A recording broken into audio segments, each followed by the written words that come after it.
নমস্কার বন্ধুরা, আমি আজকে তোমাদের করে দেখাচ্ছি ক্ষীর দিয়ে তালের পাটিসাপটা। তো আমি এখানে একটি তাল নিয়ে নিয়েছি। তালটা ভালো মতন ধুয়ে খোসা ছাড়িয়ে নেব। এরপর আমি একটি পাত্রে অল্প পরিমাণ জল দিয়ে তালের শাঁসগুলো ভিজিয়ে রাখব। তারপর আমি শাঁসগুলো থেকে রস বের করে নেব।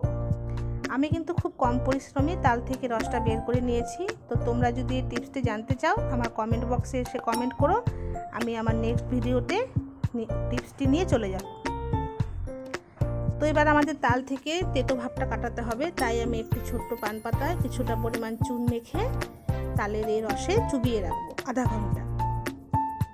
তো এখন আমাদের পাটিসাপটা করতে লাগছে হচ্ছে ক্ষীর। তো ক্ষীরটা বানিয়ে নিই। তো আমি এখানে লিকুইড দুধ নিয়ে নিয়েছি। এবার আমি গ্যাসে কড়াই বসিয়ে দিয়েছি। দুধটা ভালো মতন জাল করে নেব।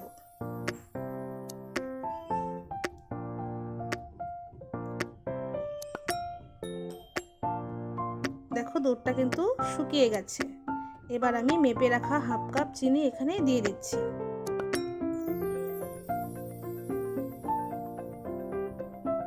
হয়ে গেছে, আর বেশি নাড়বো না, তাহলে বেশি শুকিয়ে যাবে। তো এবার আমি নামিয়ে নেব। তো নামিয়ে নিলাম। দেখো ক্ষীরটা কিন্তু দেখতে খুব সুন্দর হয়েছে। তো এবার দেখে নেওয়া যাক যে তাল থেকে কি করে পানে কষটা উঠে আসলো। দেখো বন্ধুরা, কি সুন্দর কষটা উঠে এসছে, তেতো ভাবটা। তো এবার চলে যাচ্ছি মেন কোর্সে। তো আমি এখানে একেবারে উপকরণ সহকারে পরিমাণগুলো বলে দিচ্ছি। তো আমি এখানে ছোট কাচের বাটিতে 1 বাটি ময়দা নিয়ে নিচ্ছি, ছোট কাপের 1 কাপ চিনি নিয়ে নিচ্ছি, আর 1 কাপ দুধ দিয়ে দেব।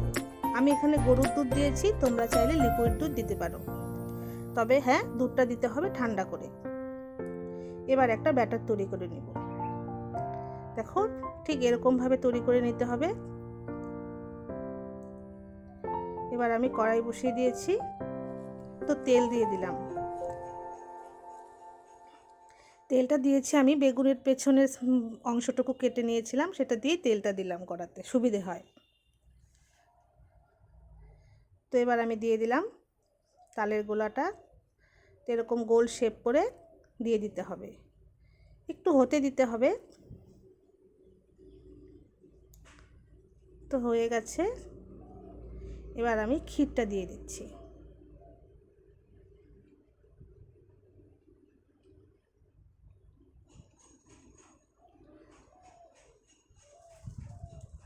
তো দেখো আমার পাটিসাপটা কিন্তু হয়ে গেছে। এবার আমি আবার দিয়ে দিলাম।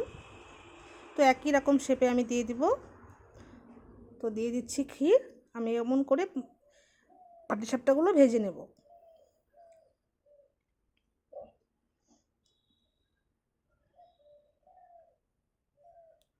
তো আমার ভাজা হয়ে গেছে। বন্ধুরা, ভিডিওটি যদি ভালো লেগে থাকে চ্যানেলটাকে সাবস্ক্রাইব করে দিও। ধন্যবাদ।